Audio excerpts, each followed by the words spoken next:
We're alternative radio from right here in Milwaukee, Wisconsin. I'm Johnny Guitar. I play guitar. I'm Stark. I sing and play the drums. And I'm Otto Valentine, and I play bass. And then Nick's not here, but plays keyboard. We're a 4-piece rock and roll group that plays a little bit of glam too. That was one I came up with. Honestly, I kind of lifted it from another band. It's a British band called Alternative TV or Television, I'm not sure. But yeah, I just switched the end. Yeah.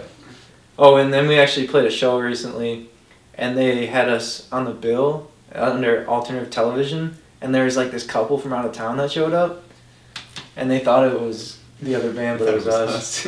So they went from pretty like funny. Minnesota or something. They were on business already, so it wasn't like, you know. They were really disappointed. Well, it's like They were a disappointed. super obscure, like, small British band from the 70s, so they're like, wow, they're playing this sound. But no.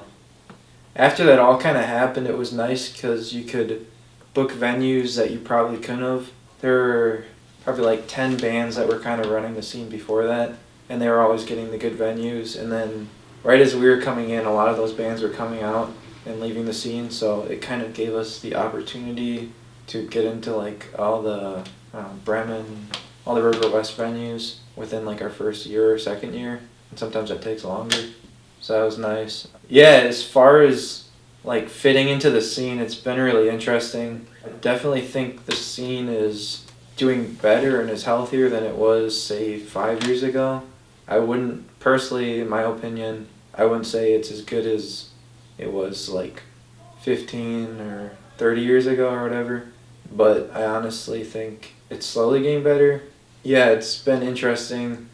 Whereas the scene is kind of evolving, the scene really just involves like a small core group of bands. I guess there's more than a few bands, but like a certain style. It's very indie oriented.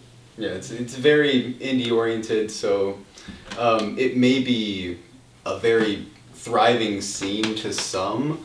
It's not that good for, let's say, ska or rock and roll or things like that. There's definitely more for a certain genre than there are for others.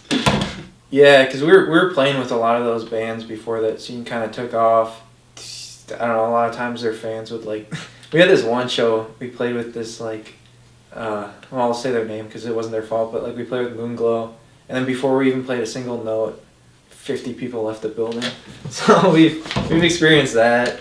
Yeah, it's hard because we don't know too many other bands that sound like us in Madison. There's some blues bands that do, like Jason Vargas is very similar.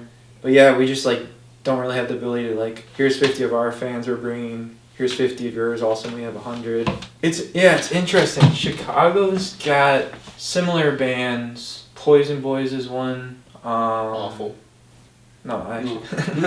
Oh, I thought you were saying they're awful. No, awful. No, Yeah. that's the band. I was gonna say, I'm on good terms with those guys. But yeah, a band called Awful. We're not calling the Poison Boys Awful. Yeah, Chicago's got its own kind of thing. A lot of those bands are very in a similar vein. They're kind of Johnny Thunder's early punk inspired with like a touch of like power pop. But those bands are also kind of got their own scene too. We almost don't fit in that either. So we'll have like one-off shows with those people, but we're not really able to get into that scene either. We're trying out Ohio. We're doing our first Ohio tour. Columbus is called Used Kid Records. Me and our manager had actually gone to Columbus once and just like to like drop off, well, kind of vacation / like how many record stores can we get our cassettes into. So we made some connections, and that was one of the, I don't know, there were like just every record store we go to, they'd be like, yeah, we'll take 6 and here's the money right now. And like here it's like, yeah, we'll take 1 and I'll call you back if I sell it and then give you $3. So it's just, I don't know, they were like, And you have to fill out a form. really like, we just felt a lot of love when we went there. I even went to like get some pomade at like a rockabilly like barber shop, and the guy ended up buying a cassette from us. I was like, oh, okay. So he pretty much just handed me back the money that I just bought the stuff with. But your music doesn't always have the market in your own like hometown. A lot of bands have to move. I don't think we want to move, but like it might mean we have to build on like Spotify before we can play big like sold out shows and stuff. Yeah, I think like we were very popular over in like the New York and LA region.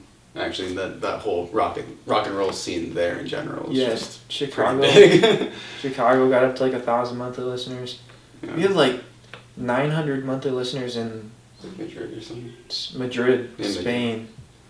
So it's just like, I think there's proof that our music's good and people like it. It's just like, this might not be the market, at least for now, until maybe we'll inspire some bands and then kind of get our own scene in Milwaukee. But I feel like we constantly swing back and forth. It's about the same. Yeah. With like kind of our efforts, we'll really like push some music, and then once we like run out of money, like, oh crap, we just did an album and like together as a band have like almost put like $3,000 into this, so let's just focus on shows for a while. Yeah, honestly, our releases have been way more rewarding than like our shows locally. I think as a band, we really enjoy live shows. We just haven't been able to move the needle on that as much. Live shows are the best.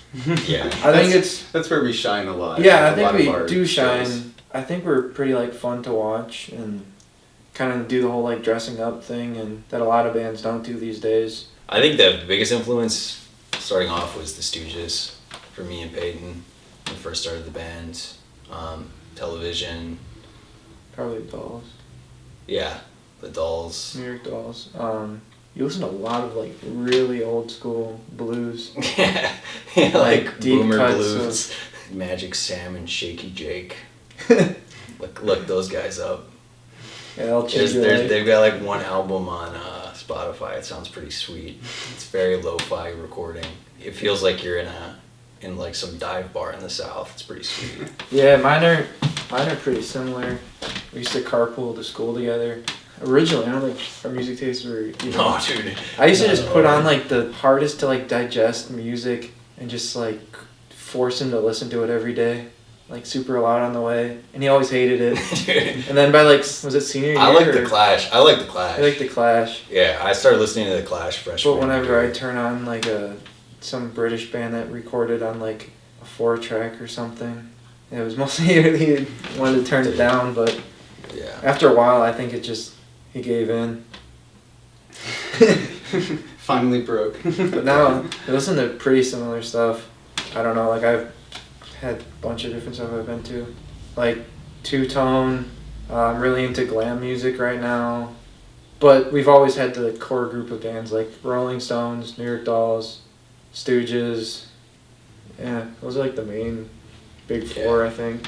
And then just whatever bands that creep in there, but... I listen to a lot of stuff. I don't listen to anything too particular. I don't listen to music in my spare time, really, even though I play bass and whatnot. But I grew up listening to a lot of classic rock and like Kiss, Rolling Stones, Aerosmith, things like that. Meatloaf, that's a great one. My grandfather used to work for a record store, and growing up, my dad would always get like vinyls and stuff like that, and he just kept them, and then I listened to him later on, you know. Growing up, you get your little scene tick, so I listened to My Chemical Romance, All Time Low, and other garbage like that. Massive influences. Yeah. On Yellow our sound, Card, all the good stuff. Yeah. But yeah, I don't really listen to too terribly much stuff. I like making it. It's I fun. listen to brown noise sometimes. Brown noise. Yeah. It's really good. Right now, especially like 70s. Yeah, the reason like why I'm so like anal on like trying to like nail down like a look for the band is probably just my love for the New York Dolls, and like Sylvain, their guitarist, was like a tailor, which actually our manager's kind of like training to become a tailor right now. So he helps us a lot with like, I don't know, he can like make custom pieces and stuff, and just helps make sure we kind of like look good. And then also their drummer, Jerry Nolan, I read something or watched like an interview, and they were talking about him. They went to crazy lengths. Like he used to like teach their band how to like walk and just like this crazy stuff, and like had all these like rules their band did. They wouldn't be seen ever as like the band who would come with like a bag of their clothes and then they'd like go in the bathroom and come out like, oh, here we are, like with my stage stuff. They kind of just made it seem really authentic. It was almost like music and clothes, and they were kind of on the same level. At least for like, I don't think it really matters if you're playing other types of music, but like if you're a rock and roll band, like the audience shouldn't look like they're in a band more than you. It's different, like, I don't know, like grunge stuff. Obviously the whole thing was like, we're trying to look like the average person and stuff, but with like the type of band we're trying to be, I feel like it's important to kind of like a heightened version of your actual true like self. Okay, so I'd say the craziest, there's multiple crazy things, but one of them would be the booty solo, starting the show with a booty solo. And if you don't know what booty solo is, then I'm sorry. You'll have to just find out. Come to our show. You have to come to our show. Other than that, these past couple of shows, we've been really leaning into the whole military theme. So we've had a smoke machine, and we've played air raid sirens over a loudspeaker. Yeah, because Bremen, they always, like, every time a new band comes on, you got to get everyone who's outside smoking or by the bar to come in. So we had, like, air raid, like, siren go, like... Right. We felt like such idiots doing it, because what we were doing is we were, like, marching. We had, like... we were soldiers. Yeah, and then we had, like, spotlights on us, and he had, like, a gas mask when all the smoke was going everywhere. Then he takes it off, and he goes... And then Otto hands him like a cigarette, and then he just plays like the opening song of the cigarette. We used to do No Fun by the Stooges, the cover. That was so, yeah. And I used to kind of like emulate some of the stage moves. Like, I used to think we could dive with like, I had like one of those, just a microphone stand that's not like a boom stand, it's just straight up and down. I'd like dive with it, and then like, it's hard to do because he was on like heroin when he did it, so... He didn't have to like worry about how his body's gonna land. Like I'd have to shut that off in my brain and like just jump. And I'd like jump with it. And there was a time I like landed and then it just like snapped because I'm like full out just like diving head first with. Like, if you've ever seen the videos of him doing, you know what I'm talking about. But yeah, or I just used to like do weird stuff. Like X-Ray, I'd go leave the stage and play the arcade. I jumped on some fan's shoulders. I knew who he was, but I jumped on his shoulders and he like fell over. We always get like, our audience draws like really like normie people. And there's like a girl who like probably was at Starbucks like an hour earlier. And I'd like walk around with the microphone and like be staring everyone down and like go like this and they'd be like, oh. So that's what we like. I like that. Like, yeah, that was fun. A lot of our audience is just like really normal people. And I don't know how they ended up there. There was like a lifestyle blogger who showed up at our last like album release show, and she like put on her story, and then you see her rest of her page. It's like her dog, and like, oh, I went on this like walk, and then it's just like nice. A video of like us in like full like military surplus stuff, like marching. But I don't know, it's fun. So a lot of times it's just us doing stuff, and the audience just like watches, and we can't tell if we're like just a spectacle, if they hate it, if they're just like. We're one of the bands where you just kind of watch and like you're so confused you don't really have time to like run around and stuff. You're just kind of like, what's going on? But we try to do that, find creative ways to make it hard to ignore us, even if you don't like our music. Like, oh, I went to their show and they did that. That's kind of what we try to do. That band. And yeah, the military thing's pretty new, but like I've seen definitely a change just from the few shows we've done. I don't know, it gets people excited for some reason. Gives them like it's different, you know. Everyone knows who the people who do know us know who the military band is, or G.I. Joe boys. I guess this kind of goes back to my taste in music and Peyton's taste in music, and we've kind of both kind of met in the middle. I feel. Yeah. You know, we're starting to do stuff that's a little bit more like glam rock, but I want to start. It'd be nice if we could start writing more pop songs. It's kind of our focus, stuff that's a little bit more catchier. Yeah, I think we want to be like, take like any like the glam sensibilities from like glam bands from like the late 60s or 70s, but I want to be like, just take, I don't know, like T-Rex or even like Sweet or something. And I love those bands, but sometimes honestly, or like Bay City Rollers, they can teeter on kind of like, I don't know, like Bay City Rollers is a great example, great band, but like half their audience were like little girls because like they'd write this super like poppy music, but some of the edge would be out. I want to find this weird balance of like super accessible music, but the band looks crazy. We're doing crazy things, and every once in a while, like Johnny's got like some crazy solo in the middle of like a really poppy song where you're just like, what? I can't believe that's in there. Like that sort of thing. I think Dolls are a fairly good example of that, but I think we want to go slightly more pop than them probably. Yeah. But still keep the crazy. Because I think like an example of that would be Get Back Woman.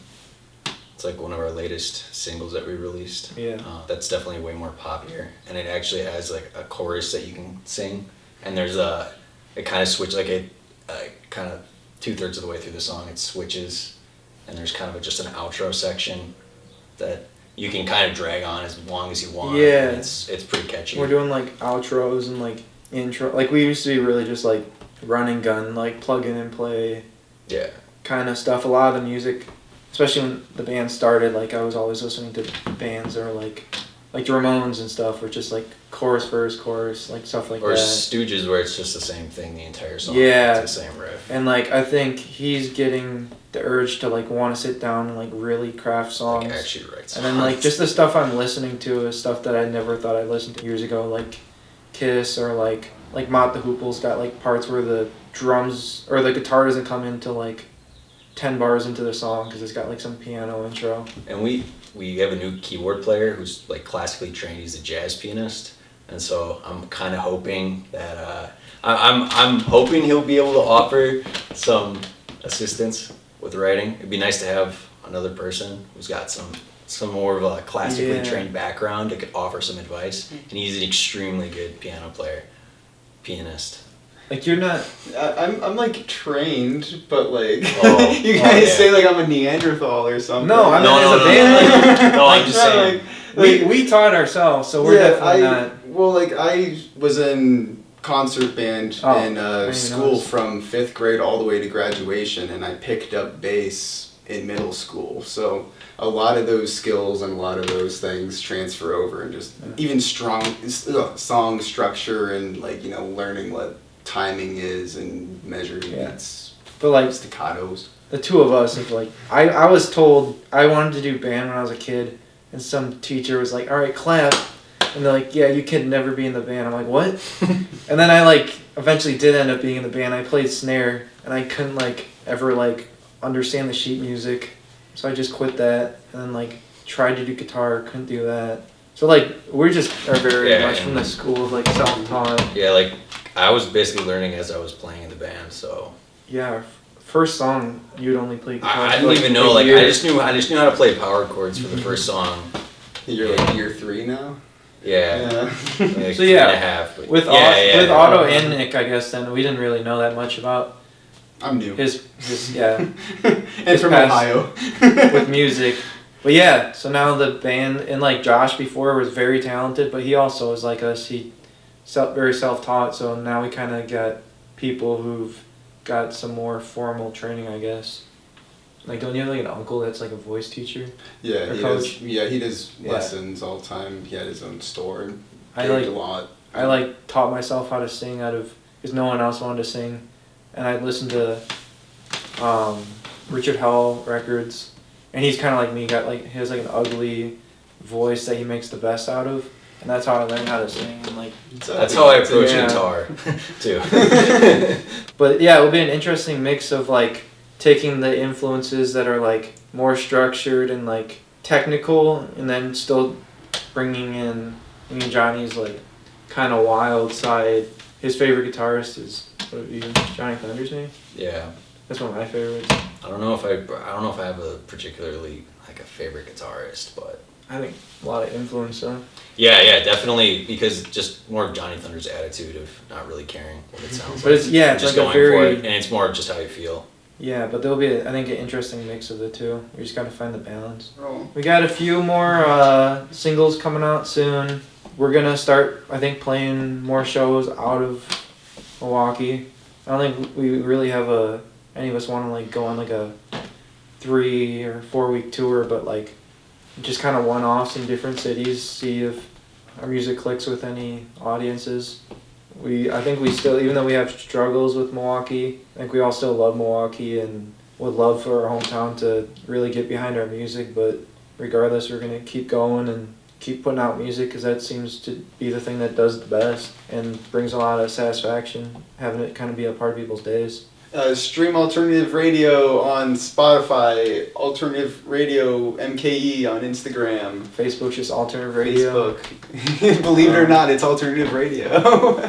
Yeah, we got a show. It might be over by the time this comes out, but Collectivo, was it 26th or 28th? The 28th, yeah. 28th of May with Robot Witch. Yeah. Wonderful. Oh yeah. Got it.